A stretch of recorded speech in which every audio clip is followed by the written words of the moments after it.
કૃષ્ણ, જય માતાજી। કેમ છો બધા? મજામાં? તો સ્વાગત છે તમારા બધાનો નવા વિડીયોમાં। અને અત્યારે જો ઘડિયાળમાં 11:30 જેવું થઈ ગયું છે અને અત્યારે જો હું વાડી આવી ગઈ છું। આજે ઢોર પાવાના જે બાકી હતા તો મારી મમ્મીને દહીણું દરતા હતા ઘંટીમાં, તો કે લે હું દહીણું દરું છું તો આજે તમે જાઉં પાઈ આવો। તો જો અત્યારે ઢોર પાવા માટે આવ્યા હતા, તમને ફટાફટ ઢોરને પાઈ લઈએ અને પછી એને થોડી ઘણી નીણ નાખી દઈને પછી જઈએ ઘરે। તો હાલો ફટાફટ અમે ઢોરને પાઈ દઈએ। ઢોરને તો પાઈ દીધા છે અને હવે થોડુંક ખડ વાટી અને આપણે ઢોરને ફટાફટ ખડ નાખી દઈએ। અને અહીંયા જો અમારી આ બિલ્લી, જ્યાં સરસ મજાની અમારી આ બિલ્લી છે, એને થોડાક વર્ષ પહેલાં જ અમે વાવી હતી, તો સરસ મોટી થઈ ગઈ છે જો। પણ હમણાં તડકા બહુ પડે ને તેને પાણી પાયું નથી, તો પાંદડા જો કોકો ફૂંકાવા મીંડા એવા થઈ ગયા છે, ચાલો આપણે એને પાણી પાઈ દઈએ। અને બાકી તો જો અહીંયા રાવણો ને બધું એકદમ લીલું છમ છે ને વડલો તો અમારો બહુ મસ્ત બહુ મોટો છે। વડલાનો તો અમારે વાડી આવે ને તો આખી વાડીની રધી જેવો લાગે છે, એવી દેખાવ આવે છે।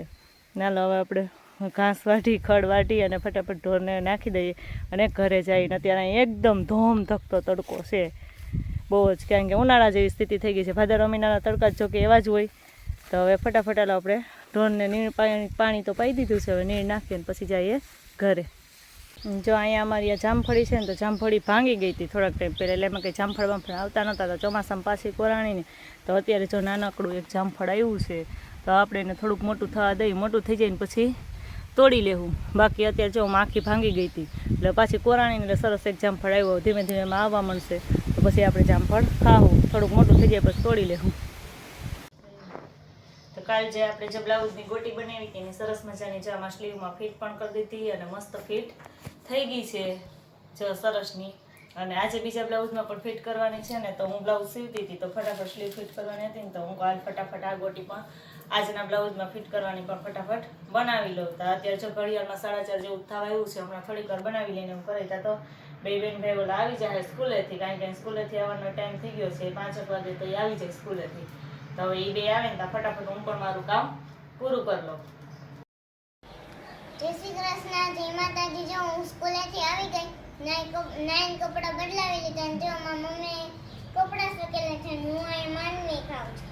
હા, અમારી મીસુબેન જો માંડવી ખાય છે કા। હું આજ બપોરે વાડીએ ગઈ હતી ને તો વાડીએથી માંડવી ઉપાડી લીધી, તો મીસુબેન હાટું રાખી હતી ગામ તો મીસુબેનને પ્રિન્સભાઈ ખાયા, તો અમારા બેને જો હમણાં માંડવી લઈ લીધી છે અને બે બેઠા બેઠા માંડવી ખાવા માંડ્યા છે। મારે જો કપડાં હંકેલવાના બાકી હતા, 5:45 જેવું તો થઈ ગયું છે, તો હું ફટાફટ થોડીક વાર કપડાં હંકેલી લઉં પછી ફટાફટ બની જાઉં રસોઈ, એટલે વહેલી રસોઈ બની જાય। અત્યારે જો કે હું તો વર્ગી ગઈ હોય, તો 5:45 તો રોજ એમાં રસોઈ તો બની જ ગઈ હોય, ઓલો કરવા વર્ગી ગઈ હોય, પણ આજ 5:45 થઈને પછી કપડાં બાકી રહી ગયા હતા, મશીને બેઠી હતી એટલે તો કાલ ફટાફટ પહેલા કપડાં હંકેલી લઉં પછી રસોઈ કરવા વર્ગું। કામીશ બેન મમ્મી તું માંડવી જરાક વધારે લઈ આવતા કા મારે શેકવા થાય।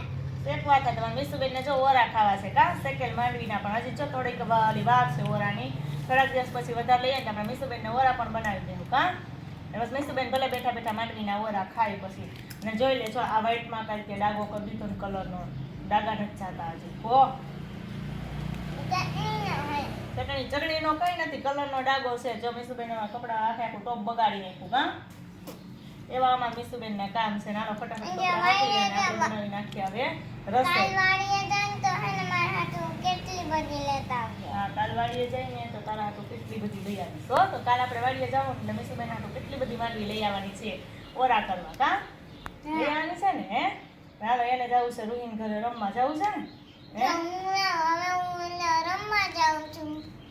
હા તો અમારા મીસુબેન રમી આવે, હાલો ને આપણે બનાવી નાખીએ રસોઈ।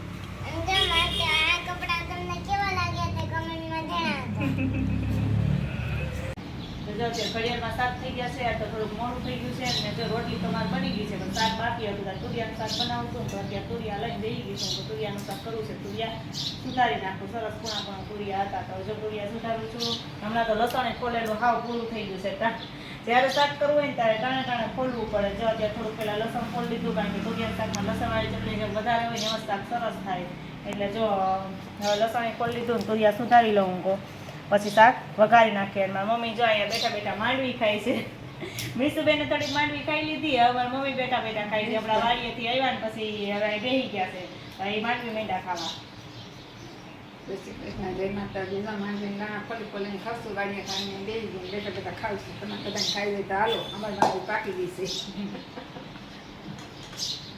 માંડીને દાણા ખાવશું સકરામ ખોલી દે અને ભાઈએ ખાધી મેં ખાધી મીસુબેને ખાધી. તો જો અમે અત્યારે જમીન નવરા થઈ ગયા છે ને મારા મીસુબેનને પીવું છે અત્યારે શરબત. કાંઈ કે મમ્મી મારે શરબત પીવું છે. તો આ કેટલા ટાઈમ થયા છે ને તકમરિયા પડ્યા હતા. આ તકમરિયા છે ને એને મેં કલાક પહેલા તો પલારી દીધા હતા. મીસુએ કીધું ને મમ્મી શરબત કરવું છે એટલે મેં કલાક પહેલા જમવા બેઠા ને પહેલા જ પલારી દીધા હતા. એટલે સરસ ચોપડી ગયા છે અને સરસ આમ થઈ ગયા છે.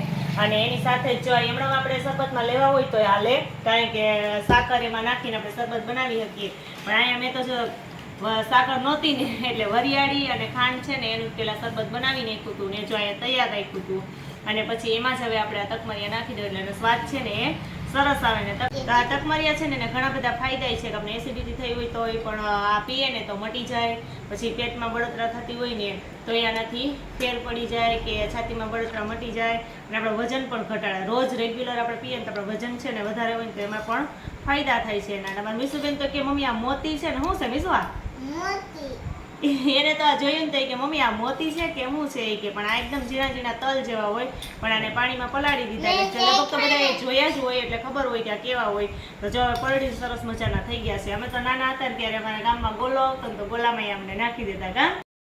અને જો મેં તો દેખાન તો મને તો હા ઓલા લાગ્યો પાણી જેવા.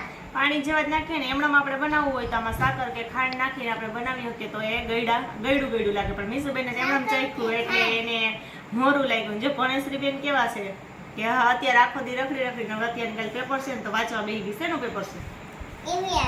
EVS નું પેપર છે તો અત્યારે તૈયારી કરવા માંડી. નાનો આપણે ફટાફટ હવે શરબત બનાવી લઈએ. તો જે તકમરિયાનું શરબત બનાવવા માટે આપણે ગ્લાસમાં પેલા છે ને 2 ચમચી કે ચમચી જેમ ભાવે એમાં તકમરિયા નાખી દેવાના. અને પછી એમાં આપણે નાખી દેવું આ શરબત. એટલે શરબત છે ને એ બનીને તૈયાર. કા મીસુબેન? એટલી વારમાં ન થઈ જાય. આટલી વારમાં જ થઈ જાય પણ આપણે અગાઉ પલાળ્યું હતું એટલે ફટાફટ થઈ જાય. તો જે આ શરબત છે તકમરિયાનું સરસ મજાનું બની ગયું. અને હવે મારા મીસુબેન છે ને ફટાફટ પી લઈએ. કા હાલે આ શરબત છે ને એ જો બનીને તૈયાર થઈ ગયું છે. અને તમારે પણ આવી રીતે ઘરે ટ્રાય કરજો કે સરસ બને છે. અને આ સાથે આજનો વિડીયો પણ અહીંયા પૂરો થાય છે. જો અમારો વિડીયો તમને ગમ્યો હોય તો લાઈક કરજો, શેર કરજો. જો ચેનલમાં નવા હોય તો સબસ્ક્રાઇબ કરવાનું ભૂલતા નહીં. આવજો.